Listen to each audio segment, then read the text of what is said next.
Et pour la suite, on va essayer aussi d'équilibrer cette équation. Ici, on a la combustion complète d'un alcane. Donc, on a fait réagir l'alcane à une quantité suffisante de dioxygène qui va donner CO2 plus H2O.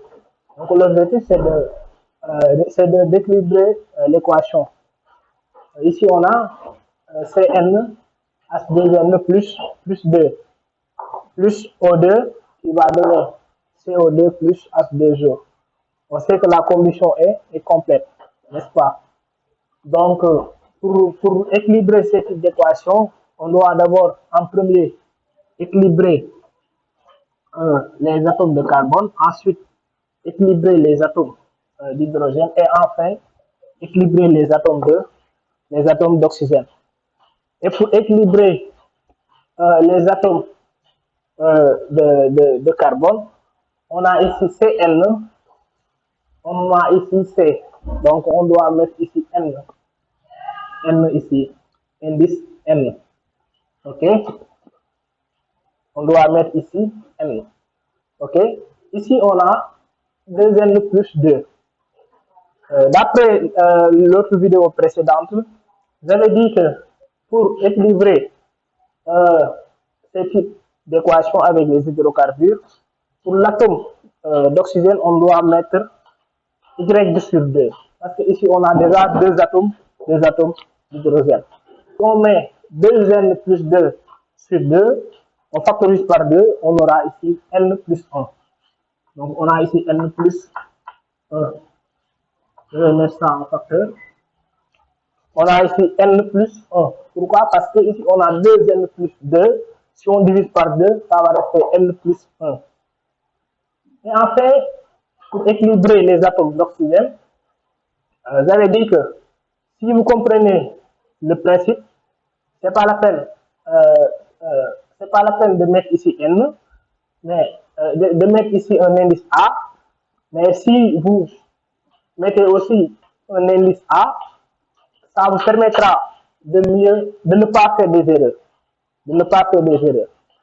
Par exemple, je vais placer ici un indice A, comme ça, A en indice, et essayer de poser une équation, c'est-à-dire exprimer A en fonction de N.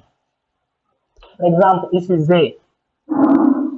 deux atomes d'oxygène au niveau des réactifs, parce que ici on a les réactifs, ici on a les produits. Au niveau des réactifs, on a deux atomes d'oxygène. Donc ça me fait 2A. Et qui est égal à, au niveau des produits, donc ici Vn, parce qu'au niveau, des produits, ici on a N. Et déjà on sait que l'atome dans le dioxyde de carbone, on a deux atomes d'oxygène. Avec le N, ça me fait 2N. Ok? Ce qui va nous donner ici 2N plus l'atome ici au niveau de la molécule d'eau, on a un atome d'oxygène. Un atome d'oxygène multiplié par lié à N plus 1. Donc, vous allez mettre ici N plus 1.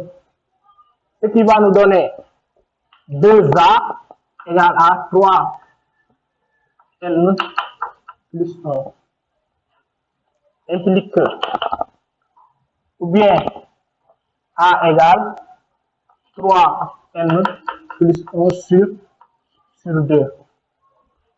Donc, je vais remplacer l'indice A par 3N plus 1 sur 2. Ok? Ici, je vais mettre 3N plus 1 sur 2. Bon, je vais recommencer, ou bien pour récapituler. Ici, on a la combustion complète de l'alcane. Si on parle de combustion complète, ça veut dire que la quantité de dioxygène est suffisante. Ici, l'alcane a réagi avec le dioxygène pour donner le dioxyde de carbone plus eau. Et pour équilibrer ces types d'équations, on commence par équilibrer les atomes de carbone.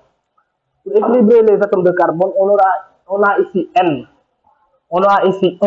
Donc, on va multiplier par N pour avoir N atomes de carbone au niveau des réactifs et N atomes de carbone au niveau des produits.